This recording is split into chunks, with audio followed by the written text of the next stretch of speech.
Hello, personal productivity enthusiasts and community. Welcome to Anything But Idle, the Productivity News Podcast. I'm Ray Sidney-Smith, I'm Augusto Pinaud.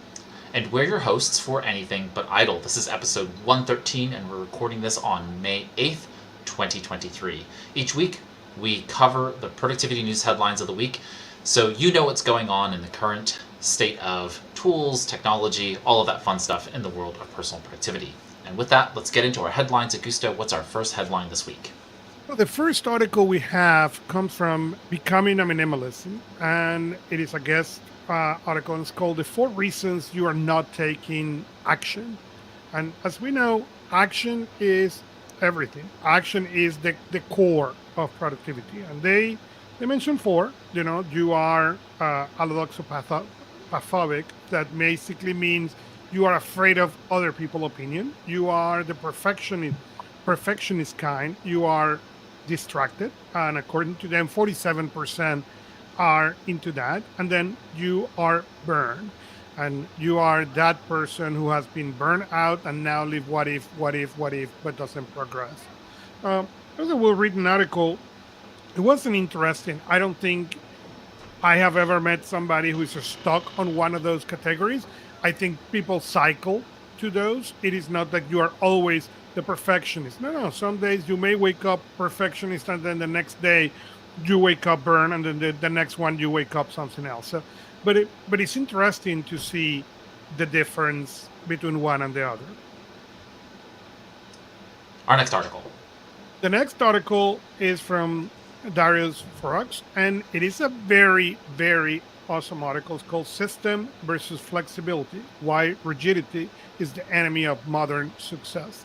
And it talks about the system and flexibility and how they relate. And as I was reading this article, it reminded me of something that David Allen used to say. I'm sure he said it in a way today to this day. And he said, no, the reason I do getting things done is so when somebody come at 3 p.m. and said, do you want to go and have a cup of coffee? I can pull my device or my list or my system and know exactly what I'm not going to be able to do. And I understand that. I'm a big lover of systems. And the reason I have those systems and the reason I have certain things I don't care in systems and a consistency is so I can have that amount of real flexibility. I wear gray pants every day. Why? One, because I don't care. I'm not the fashion style. Fashion, if I give ever fashion advice, please follow the opposite direction of whatever I said. Okay? But that allows me to don't need to think about pants, and then I can pick any shirt that is on the closet, usually the next one. Okay, is that but like that, I like to sit in and do the same kind of routines, and we will talk about routines a little bit later today. But those systems, those things is exactly what allow me to get that flexibility. It's exactly what allow me on a moment's notice to be able to do something or not. I couldn't agree with you more on all points. I think it's like why did I mean Steve Jobs wore the black turtleneck every day kind of situation, right? He took away his choices so that he had the ability to live within a system that gave him less just less choices to make and to reduce that decision fatigue. And so we have to create those boundaries between what allows us to have a well-worn path and create those systems that allow us to then be able to have that level of flexibility in other areas of our life, right? Imagine the creative energy that was left over as a reservoir because Steve Jobs had that kind of system in place, right? And it's these kinds of edge cases that we don't necessarily think about, but choosing clothes every day. And just to pick on your particular affliction of being an anti-fashionista, like if you don't want to deal with that stuff every day, then you need to create a system in order to be able to manage it so that you have the flexibility and the energy to do everything else that you want to do in your life. And so I can't agree more. All right, on to our next article. So our next article is for Medium, for Better Humans, and it's "Do you set Goldilocks goals?" And recently, I've been hearing a lot of noise about Goldilocks or 10x or uh, impressive goals, really massive goals. And the article discussed why you should and how you should, dream of these massive things and then make sure that you do the job to draw at least a path between where you are and where do you want to go. I have always been a fan of these massive goals. I have always have them. I The largest goal in my system, it has right now 22 and a half years and is coming to conclusion. Yes, it's that old. I have 22 years tracking this thing, and it's a massive goal, or at least it's a massive goal still. Um, so I believe in them, and I believe that I think it was James Cameron who the director who used to say, you should build these Goldilocks goals because in the worst case scenario, you will fail ahead of everyone else, and I believe in that. So. Yeah, so the article talks about Goldilocks goals, and then he talks about this other type of goal that he calls a shadow goal. And this is basically you pick your Goldilocks goal, and which is something that's not too easy, not too hard, but should be kind of something that is not just easily achievable.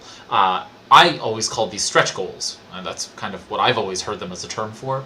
Goldilocks goal is probably a little bit more marketing friendly, and then he talks about the idea of then breaking that goal down into smaller goals, and setting those smaller goals that are more manageable and actionable. And so what I understand from his perspective here is that those are the shadow goals, are the smaller, less flashy items that you need to do. And so it's breaking, I mean, it's what we talk about all the time with regard to any goal or project that you're trying to achieve. Break it down into the smaller, more actionable units, and those are the things that you really want to work toward. So his concept of a shadow goal is just basically breaking things down into smaller goals, and I think it all sounds good. I mean, again, this is a very flashy names for things. You hear Goldilocks goal and shadow goal and so on and so forth. And he even hearkened back to the big, hairy, audacious goal concept, the BHAGs, and how those have been talked about over the years, which is a Jim Collins creation for anybody who wants to look up Jim Collins and Good to Great.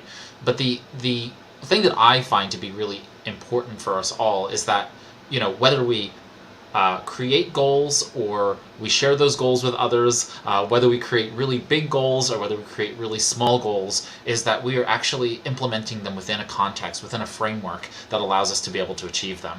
And so I think that's the most important part. You can call the goal whatever you want to call it, and I myself know the semantic power of naming things correctly, but the reality is that when it comes to the things you're actually going to get done, it's on that action level that you really need to be able to name things properly and put them in the right context so that you know that you're going to achieve them. So I appreciated the article because it just helped me refine and refresh my own thoughts around that, even though I don't necessarily agree with the naming. Not that I disagree with the naming, but it's just not my flavor of naming. I appreciated the refresher in that sense.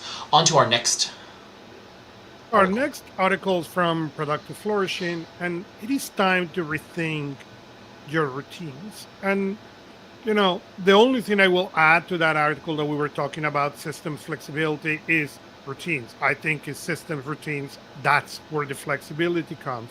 And those routines, as the article said, they said, well, you should, gather and analyze. And they said, well, end of the year, spring, summer are good times. I believe any time is good to. The best time to analyze your routine is right now. The second time, maybe end of the year or spring or any of those. Because the moment you notice that your routines may not be serving you anymore, that is the time to review at least that one.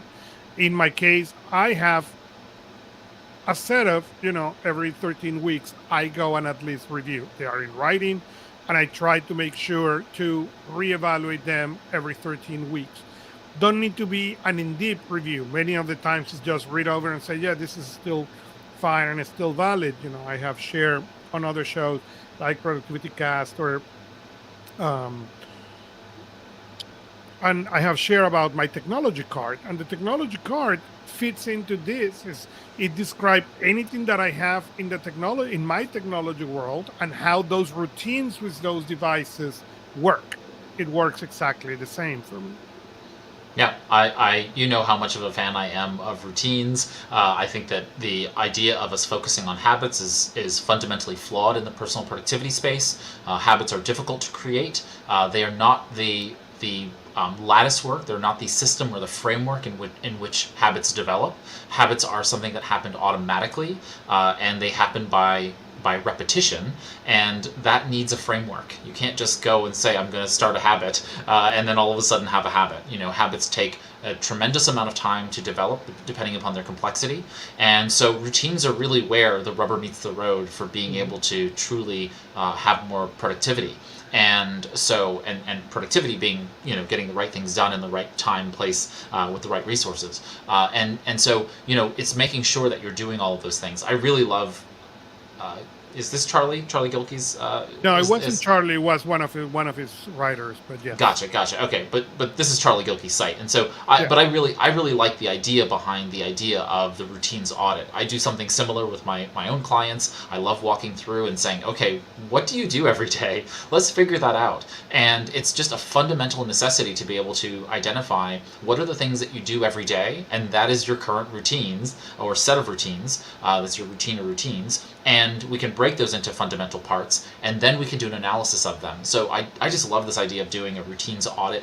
I necessarily wouldn't call it an audit. It tends to scare people, but I think doing some kind of routines, kind of check, to understand what you're doing every day, and then using that as a like I said, it's a lattice work. It's basically the soil, from which everything else grows in your life. You're doing these things already, so you are surfacing to awareness the things you're already doing, and now you can attach to them more productive activities. And they don't have to be habits; they just have to be productive actions. And that, repeated over time, may become a habit, but maybe it doesn't. Maybe it doesn't need to be, because you're doing it only once every few years, or maybe once every couple of weeks.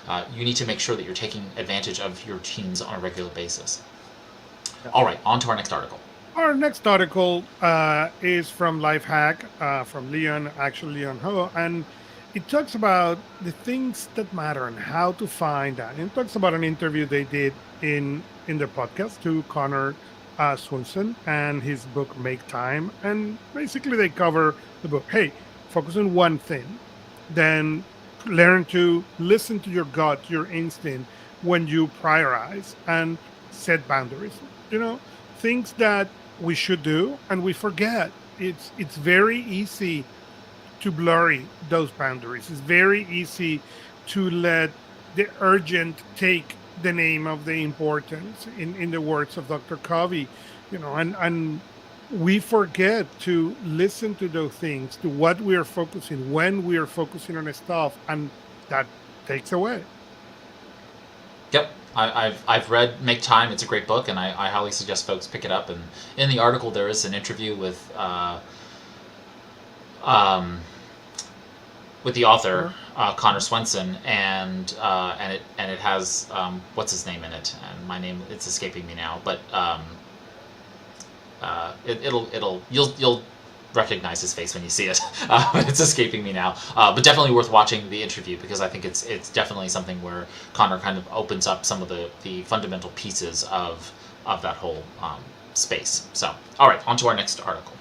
The last we have for this section is a post from Karush Dini, and I've followed Karush for many many years, and he's making his the article talks about turning away from anxiety based task systems, and and I have said this I've said this before. I say, what do you feel when you open your task? And the reality is, many people feel anxiety instead of being excited. When you open your calendar, what do you see? You see stuff, or you see excitement? What is that, and how to work into that? And then he's announcing also his new course that is called Waves of Focus. So if you're interested into that, if you feel that anxiety when you see that system, I will recommend to read a little bit more on Karush link is going to be on the show notes. Fantastic. All right, I think that takes us to the end of our productivity articles this week. We are going to take a quick break to hear a word from our sponsor, and then we are on to the tech articles right thereafter. We'll see you after the break. While working in person may be normal for you, it's unlikely your coworkers are as interested in being productive as you are. Or working remotely or from home can be isolating, and there's something powerful about being with productive people, even virtually, that helps you be more engaged. If a flavor of these sounds familiar, Co-working Space by Personal Productivity Club is for you. Co-working Space is a virtual work community designed to help members be more effective and efficient in their work and personal lives. At its core, we provide goal tracking and host focused action sessions throughout the week for accountability and camaraderie. Visit anythingbutidle.com/coworking to learn more. Co-working Space lives inside Personal Productivity Club, a digital community for personal productivity enthusiasts, so you can find people who use methods and tools you do too. Again, head over to anythingbutidle.com/coworking to see how Co-working Space can help you be more productive. And now, back to our show. And we're back. Welcome back to Anything But Idle, the productivity news podcast. I continually get Productivity Cast and Anything But Idle mixed up in my head. All right, Augusto, what's the next headline? I would, before we go to the next one, I'm going to share for the people who is as old as I do, at least this interview of the show. My office need a new shade, and the time of this commercial run exactly as the commercials were when I was a kid. I moved so I can put something that blocked the sun in my face and remove and try to do something else. I was laughing on the back show as we were both trying to make it as we were kids back before the show is back. So the first article is, it's taking many years from that first iPad that I picked in California for this form factor to get really where I thought it should have been many years ago. And our first article is about the OnePlus. The OnePlus is an Android tablet, very close to what the iPad. It has an iPad look and an iPad feel, except that it uses Android. And the company opened to pre-orders. The price is pretty decent, and the reviews, at least for what I have seen, they're very powerful and very competitive. So are we really getting to that time where the tablets like the iPad are going to get to mainstream? I'm looking forward to that. I've been looking forward to that for many years now, but I'm still looking forward to that. Yeah, I saw several of the tablet reviews for the OnePlus Pad. There are some downsides to it, but having a OnePlus branded tablet that competes with Samsung's Galaxy Tab, lineup, as well as then being something that's on parity. I mean, it's beautiful. It's a nice looking tablet. Something that really competes with the iPad kind of exclusivity of the ecosystem within Apple. I think makes a lot of sense. It's good to have that competition, and I'm certainly looking at the OnePlus Pad as an addition to my own world, and I think that it would be really nice having that nice case, having the stylus, all of that just kind of together in one nice fluid environment. And I spend most of my time inside the Google Workspace ecosystem, whether that be personal or otherwise, personal and work and otherwise. And so it's nice to have those kinds of pieces put together there. And so I'm looking forward to it. Don't buy it until we start talking about rumors today. But right. Yeah, but just so folks know, it's roughly in the $500 price point, right? Yeah. And so you're talking that plus the various peripherals. You're starting to come up into Apple iPad dollar range in terms of how much you're going to spend. And so I'm definitely going to look forward to seeing what happens in the ecosystem as new tablets come out on the market. That might bring the price down on the OnePlus Pad as they see that their competition is also heating up. But great, like from a pixel density perspective, it's a really nice viewing screen. It's very nice quality build and nice to hold from what I've read. and we'll see what happens with regard to some of the other pieces there. But I hope they can. From what I've read, again, I'm just reading reviews here. I hope the keyboard and stylus, get some upgrades, because either aftermarket or third-party items are just going to need to come in and fill the gap, perhaps there. But you have a quality tablet, you really need quality peripherals to make it round out in terms of the experience. So our next article is from 9 to 5 Mac, and it's a comparison between the iPad Pro and the iPad Air. And I get that question a lot. I get it. You don't know, you are not the technology case. What is the difference? Why should I get the Pro versus the Air? It's that the difference is worth it. And I'm going to give two answers. I'm not going to cover the article, but I'm going to give the answer that I normally give to people. The first question that I ask is, when are you going to replace this machine? If your answer is, I'm planning to replace it, as far as humanly possible, then go and buy the Pro. Why?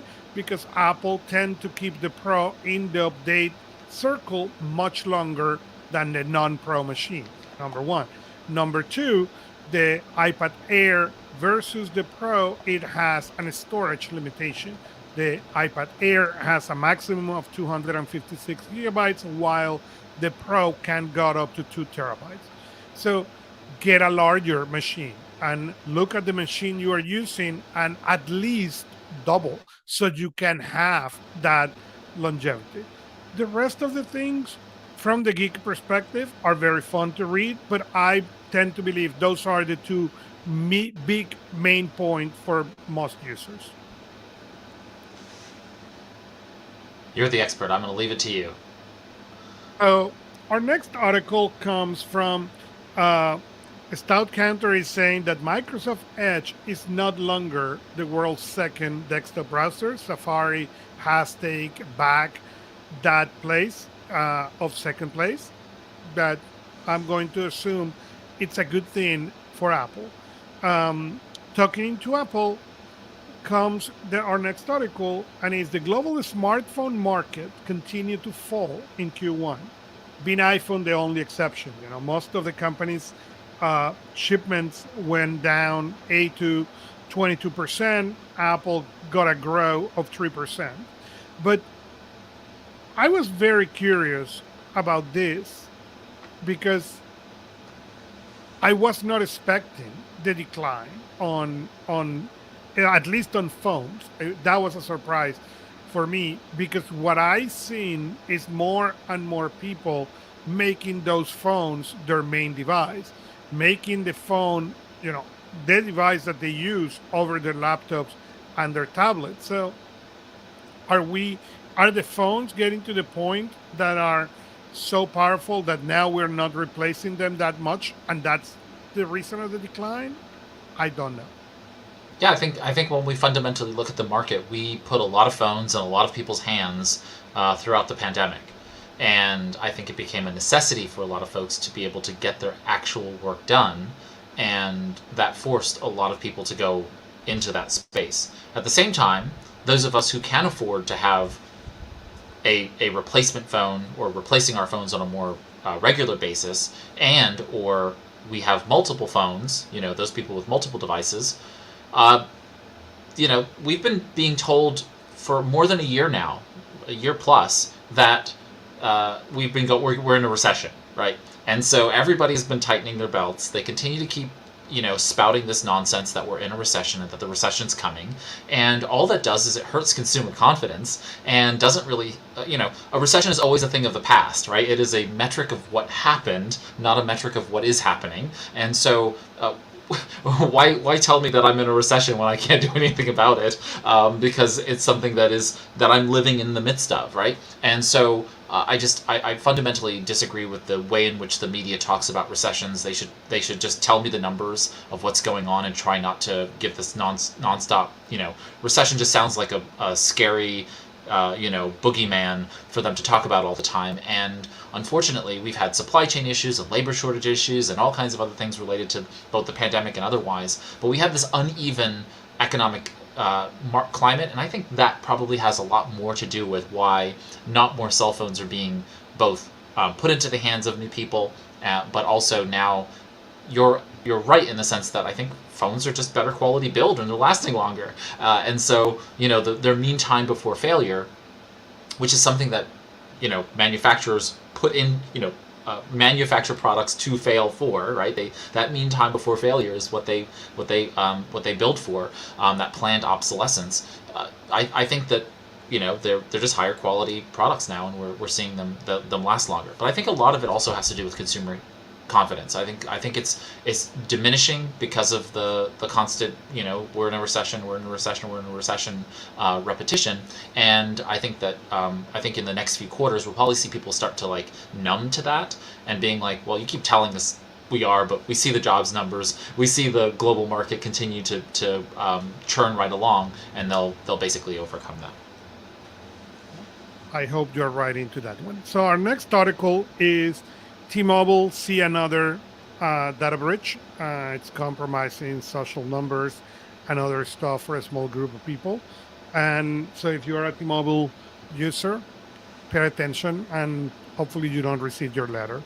The next article, it is a very interesting interview with 1Password CEO, and it's talking about the future of password managers. We have discussed password managers here in the show. We have discussed password managers in Productivity Cast, on cross-platform, everywhere, because we believe that password 123, it's not a good one, okay, to have.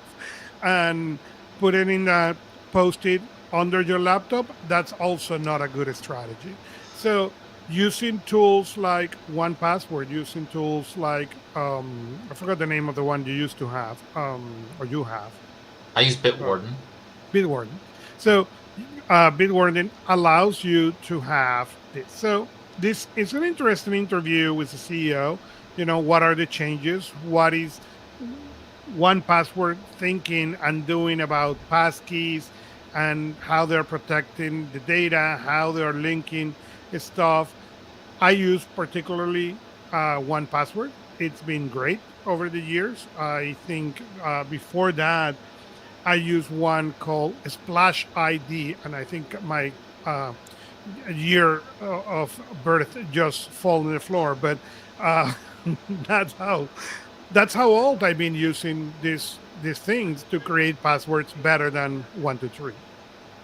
Yeah, I think that 1Password is doing a lot of really remarkable things, and the implementation of passkeys is why they interviewed the CEO, and so Jeff Shiner. And the thing that really stands out for me is that 1Password is working behind the scenes to work with corporations to be able to bring this level of passkey availability to the mass market, which I think is just a brilliant move on the part of 1Password.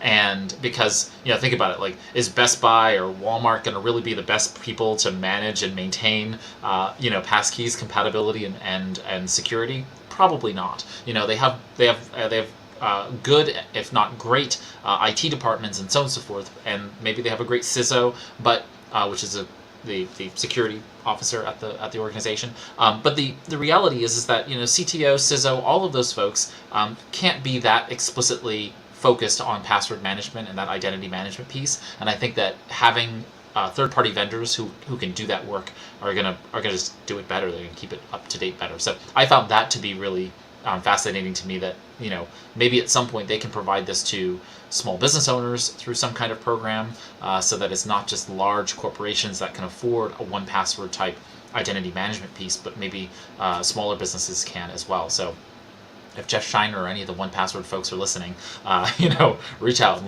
let us know if there's a way that small business owners can be included. Okay, on to our next story. Our next is Microsoft Teams is now going to let start small business charging for appointments, webinars, and more. They are partnering with GoDaddy, PayPal, and Stripe to make that the solution for a small business, where they can go, connect, do the webinars, charge in place. Really, the interesting thing for me on this is the second time that I see Microsoft Teams hitting directly against Zoom. fine. We were, the corporate thing, and we are the corporate thing. But now, since you decide to do some on the corporate, now we're going to do on your small business world. So let's see what happened. I don't know, but it may be interesting what's coming. Yeah, so for folks who don't know, Zoom has registration built into Zoom meetings. So if you just have a pro license, you could do registration. You can't do payment, but Zoom has a platform called On Zoom. This is very confusing, but On Zoom allows you to both host and have a marketplace of events on Zoom. And so you're capable of using on Zoom.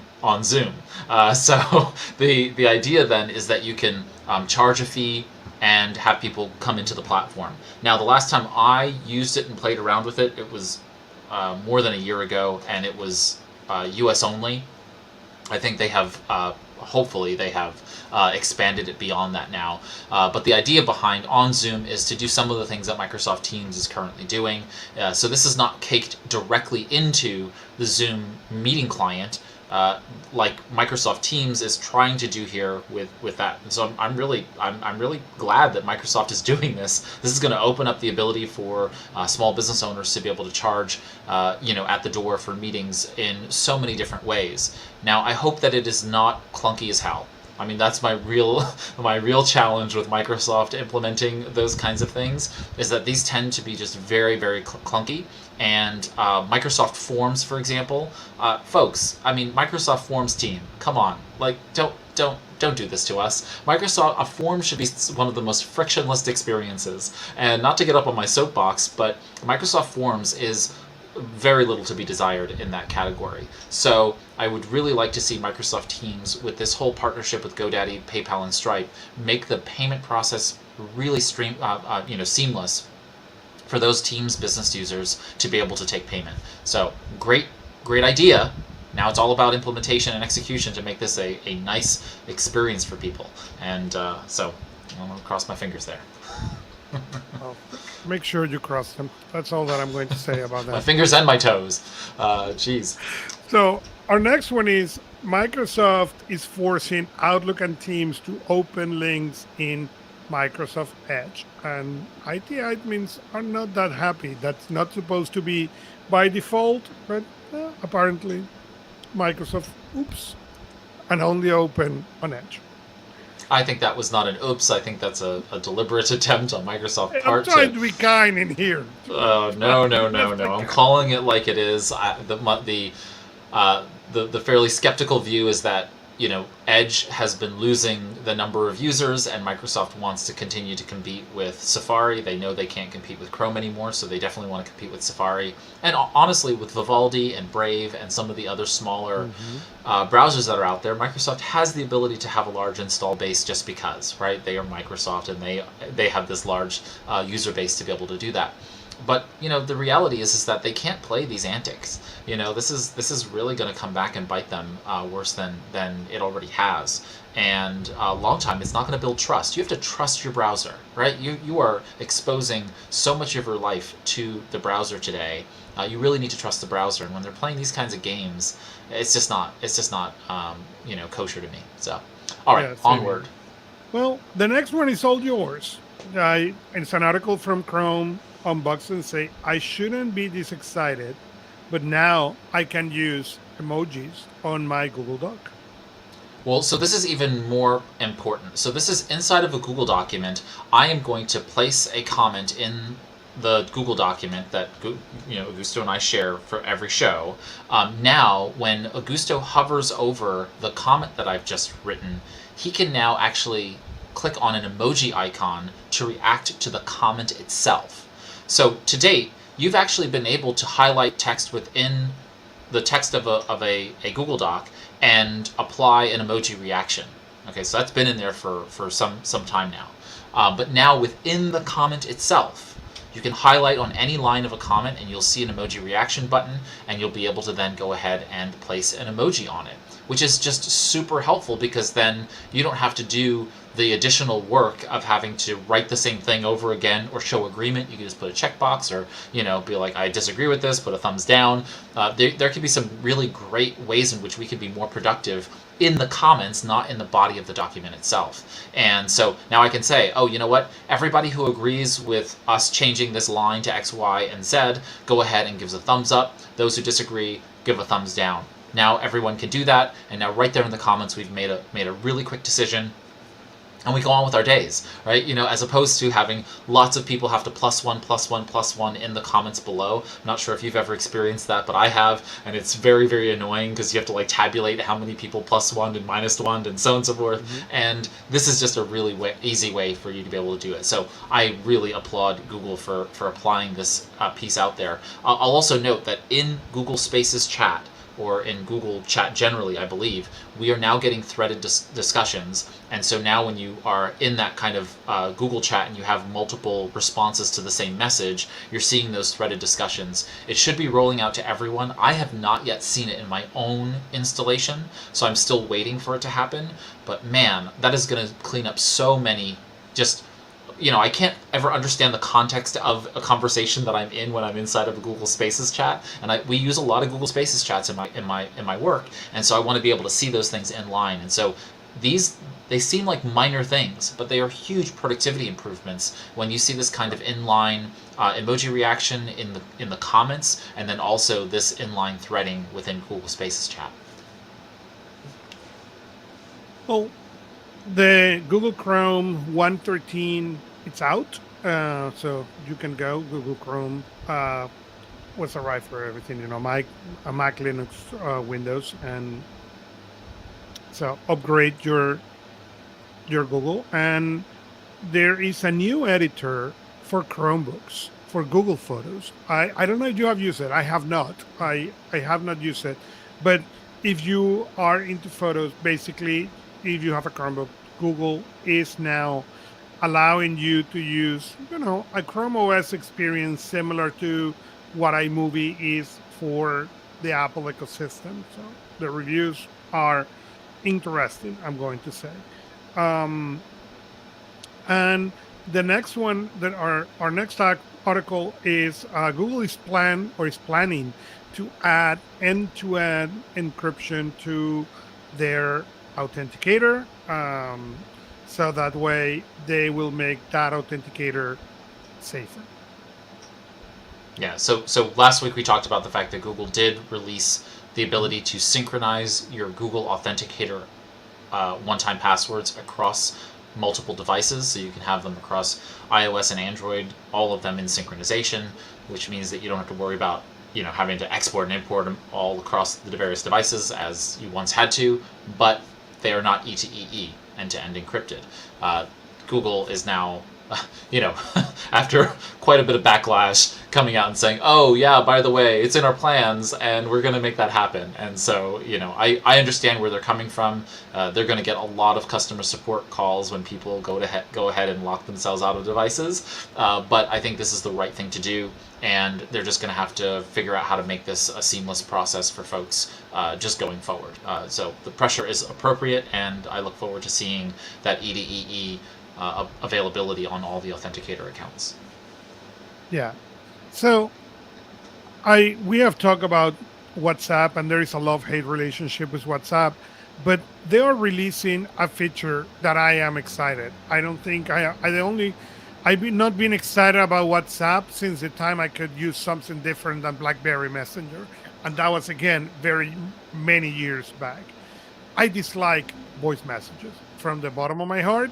And the reason is voice message require me to stop. Okay, if you send me a text message, I may be able to read it in the midst of doing things. When you send me a voice message, you force me to be on a place where I can listen, where I can keep the message you're sending me private and all that. So it's annoying for me. But now WhatsApp is releasing for iOS at the beginning a version where when you get one of those voice messages, it's going to translate it to text. And that is so welcome. I don't know yet if it will translate English and Spanish.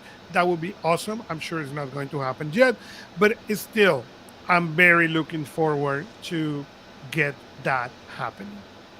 So this is not in the rundown, but I want to bring it up just so folks are aware, and that is that Crisp, is the audio conditioning software. So it allows for you to be able to have just cleaner audio. It removes background noise. It even isolates your voice so that if other folks are talking around you, it only communicates in the machine your voice. It's only available on desktop, so just be mindful. It is only available on desktop and not on Chrome OS either. So Mac OS and Windows, right? Is it available on, it's Mac? Yeah, Mac and Windows. Mac and Windows. Yeah, and so great software though, fantastic software. I love it. It's the easiest thing to have on your system for that kind of stuff. Anyway, one of the most recent additions they put into the software, and I just got the release of it a couple of days ago, is the ability to do meeting transcriptions. And so what they do now is inside of the audio feed, as they're hearing you talk and they're hearing the other person speak, they're pulling those together, transcribing the audio, and giving you a transcription for all of your meetings that you use Crisp for. So it has actually been really brilliant because it allows me to go back after the meeting and just kind of go through and say, hey, what did I say I was going to do? And so now I'm using keywords. I will actually say out loud, Ray's task item, and then like, this is a task I'm going to do, or I will say the word task, and then I could just search through the thing and just look at everywhere I said task, and now it has identified any of them, and so I look at my notes, I can then reconcile that with what I have in Crisp, and voila. So it only transcribes English currently, but I'm presuming they'll bring that to the fore going forward.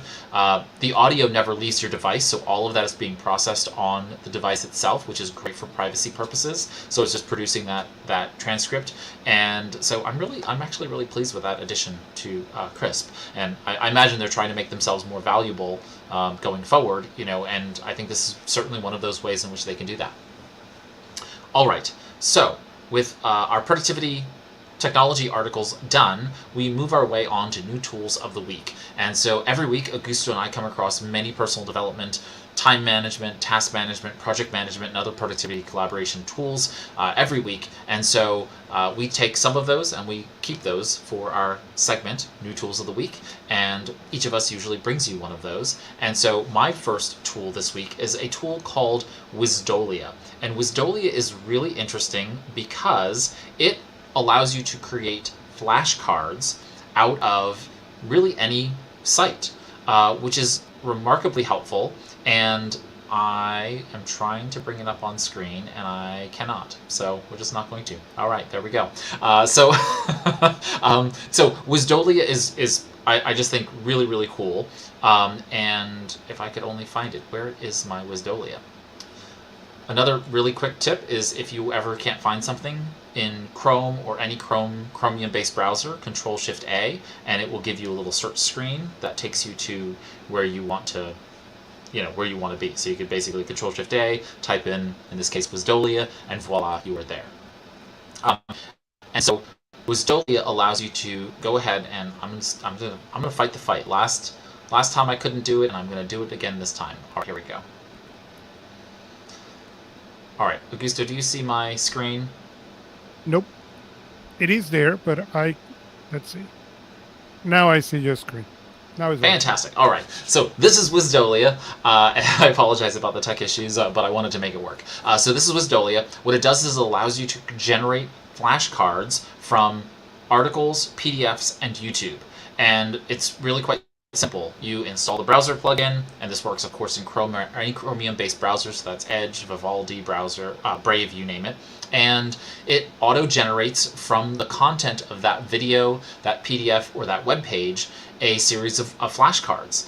And so then you can go ahead and review the flashcard questions to kind of test you on whether or not you understood what that video, web page or PDF said. And if it's good, you can basically mark it as being good. You can go in and you can change them. So if it isn't good, you can actually change the question, change the answer to be correct if it really isn't. And then ultimately, you can come back to it over and over again and keep taking that flashcard series to be able to test your knowledge. Now, the thing that's really, really cool about this is that you can actually extract this and tie this to the spaced repetition app Anki. so Anki, Anki on the web, and you can go ahead and export all of this over there so you can continue to use your flashcards over an Anki if you are an Anki user. So this is very cool that you can do that in that sense. So that's my tool. It's Wisdolia.com, and we of course will put a link to that in the show notes for everybody.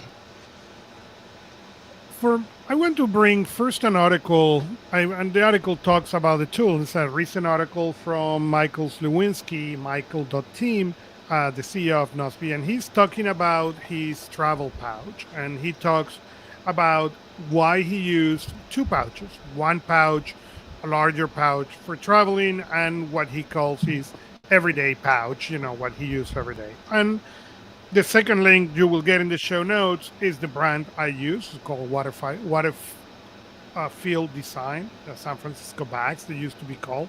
And I have a bunch of them in small things. Hey, if I'm going to use the battery, I have a 65 watts battery for when I want to go and don't be concerned about power. Then that it has its own contained bag. That way, I don't need to take a bunch of things. I can take that. I take one for cables.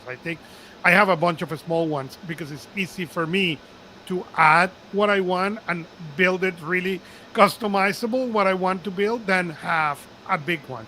But have you think about those things? Do you have those, tech pouches? How do you keep your cables, your connectors? Do you have multiples of those? What do you do with those accessories? And as a listener, if you don't, read the article and think about it. What can this bring as an improvement for your technology bag? Yeah, and I'll just note that, like Michael, I use a Peak design bag. I have a Peak pouch, and I think the same exact model he has. And so all of my tech cables and whatnot go into that kind of pouch, and that's how I kind of manage on the road. I only have one, just because I just don't have the need or desire to have multiple pouches in that sense, although I have been looking at the larger Peak design bag because I do like the design of the Peak brand, but so far I've kept the smaller one and managed to cram all of the cables in there, and I've only freaked out probably TSA a few times by having so many cables in one bag. But TSA seems to be okay. That I have a TSA safe lock, so they just open up the suitcase and they tell me that they've inspected my bag and they've made sure it was not a bomb or anything like that. And just for the record, any other TSA agents watching or listening in the future, I have no interest in hurting anybody, so you can skip my bag when it comes across your scanner. I don't know why it's such a weird thing.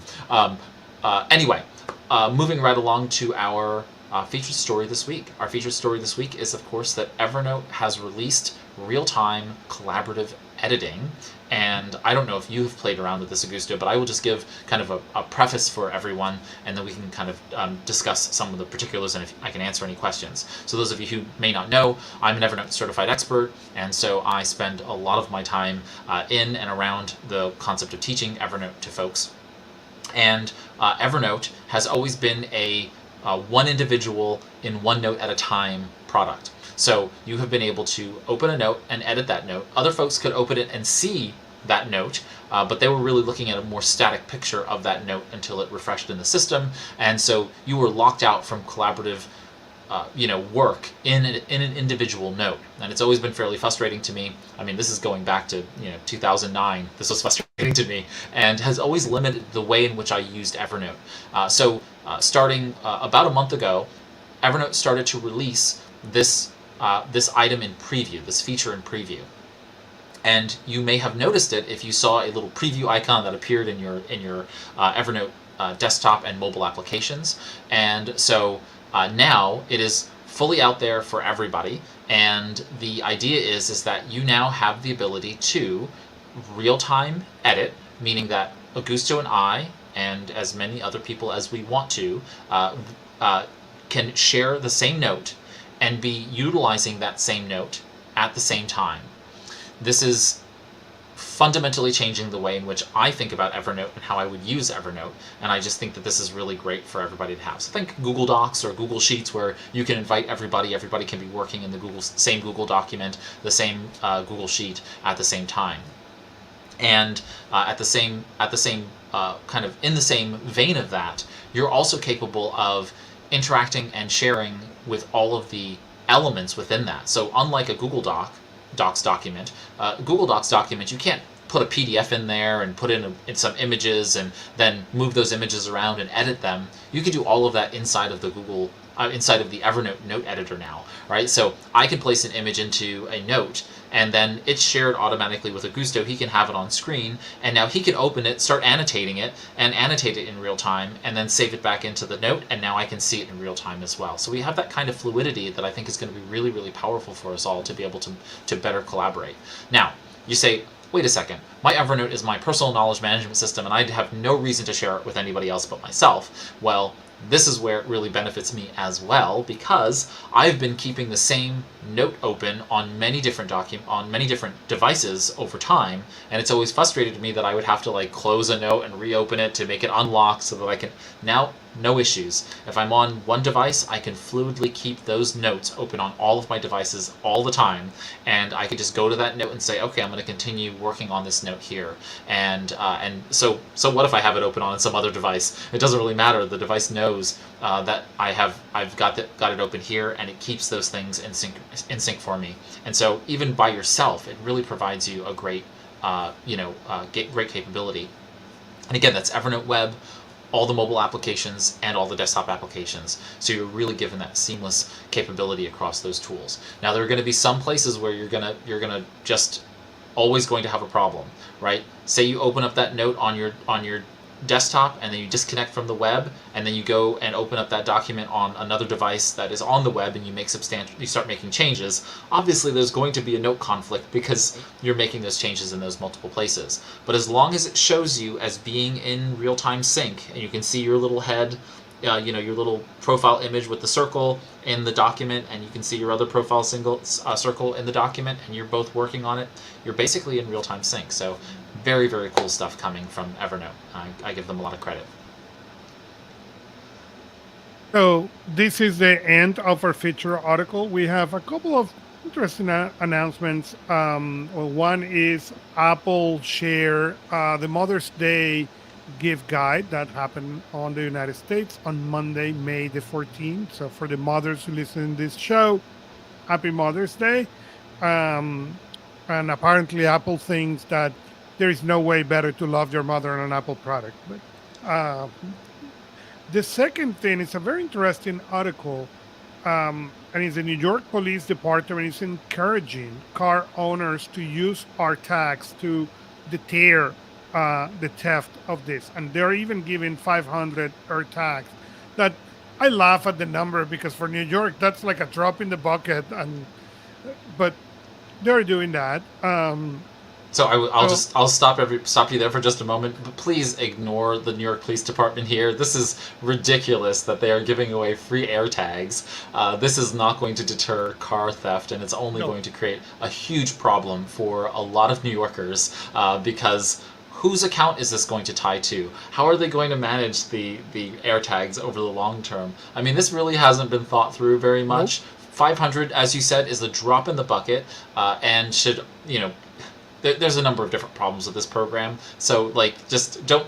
Good on New York Police Department for thinking innovatively, but this is a pretty poor kind of rollout of a program. They require a little bit more thought. And the last thing is we have an article in the rumor section, and it is all about Google. This morning, the article didn't make it to this notes, but this morning, Amazon make an oops and showed all the specs of the new Google tablet, and the Google Pixel Fold specs has been all over the market.